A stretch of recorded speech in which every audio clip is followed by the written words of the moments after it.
A few inches later. তো hey guys, কেমন আছো তোমরা সবাই? আশা করছি অনেক অনেক ভালো আছো। আজকে আমরা যাবো বেড়াচাপা চন্দ্রকেতু গড় ঘুরতে। হঠাৎ ঠিক হলো যে আমরা আজকে যাবো বেড়াচাপা চন্দ্রকেতু গড়ে। তো তাই আমরা সাইকেল নিয়ে টুক করে বেরিয়ে পড়েছি বেড়াচাপা চন্দ্রকেতু গড়ের দিকে। আমরা একটা গ্রামের মধ্যে দিয়ে প্রাকৃতিক সৌন্দর্য মাঠের ভিউ দেখতে দেখতে চলো তোমাদের আবার গড়ে গিয়ে দেখা হচ্ছে। One eternity later. একদম ওপরটা চলে এসেছি। রাস্তার ওখানটায় ভিডিও করতে পারিনি কারণ অনেক লোকজন ছিল, খুব লজ্জা পাচ্ছিলাম। তাই আমরা পুরো ওপরটা চলে আসলাম ভিডিও করতে। তো ওপর থেকে পুরো চন্দ্রকেতু গড়ের ভিউটা দেখা যাচ্ছে, দেখো কত সুন্দর লাগছে। তো চলো আমরা এখন নিচের দিকে যাব। নিচের দিকে গিয়ে তোমাদের এই দিকটা থেকে দেখাবো যে কিরকম লাগছে। তো দেখতে পাচ্ছি ইটগুলো কিরকম লাগছে, অনেক পুরনো ইট, অনেক আগেকার। প্রায় হাদিপুর এই গড়টা প্রায় 100 বছর পুরনো, তারও বেশি। তো এই বিষয়ে আমাদের একটা দাদা কি বলছে তার মুখ থেকেই তোমরা অনেক কিছু জানবে, অনেক ইনফরমেশন সেই তোমাদেরকে দিয়ে দেবে। তো এখন আমি আর বেশি কথা বলবো না, সেই দাদার হাতে মাইকটা তুলে দেবো এবং তার দাদার যে ভিডিও ফুটেজ তাকে বলবো।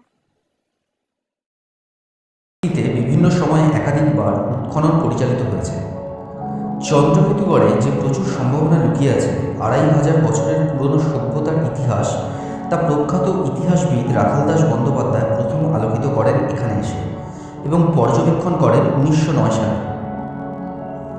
চন্দ্রকেতুগড় বাংলার হরপ্পা মহেঞ্জোদারো হওয়ার সম্ভাবনা রাখে। এরপর কলকাতা বিশ্ববিদ্যালয় 1956 সাল থেকে 10 বছর খনন প্রক্রিয়া চালায় এবং চন্দ্রকেতুগড়ের মাটির তলা থেকে প্রাক মৌর্য থেকে পালি সাম্রাজ্য পর্যন্ত বহু প্রমাণ পাওয়া যায়। কিন্তু চন্দ্রকেতুগড় আবার হারিয়ে যায় একরাশ কুয়াশায়। তবে সম্প্রতিকালে চন্দ্রকেতুগড় আবার ইতিহাসবিদ ও পুরাতত্ত্ববিদদের নজরে আসে। তারা অনুমান করেছেন এখনও মাটির তলায় লুকিয়ে রয়েছে বহু ইতিহাস, বহু তত্ত্ব, যা সঠিক খনন প্রক্রিয়ায় প্রতিষ্ঠিত হবে।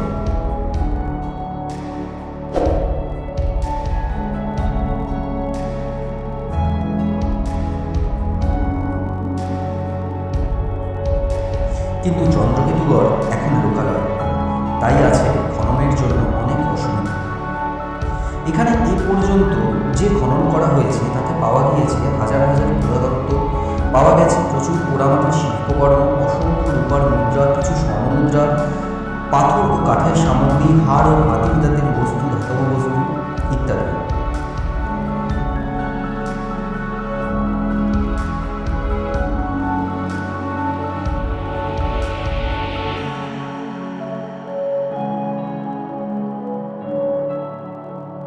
চন্দ্রকেতুগড় দেখে বেড়াচাপা এসে উল্টো দিকের রাস্তায় কিছুটা এগোলেই এক গ্রামের পথ ধরে পৌঁছে যাবেন খনামিহিরের ঢিবি। স্থানটির খনামিহিরের ঢিবি অংশের সঙ্গে প্রাচীন ভারতীয় রাজা বিক্রমাদিত্যের সভারত্ন বিচলিত আছে। খোলা এবং নুনগোলা ইত্যাদি স্থানে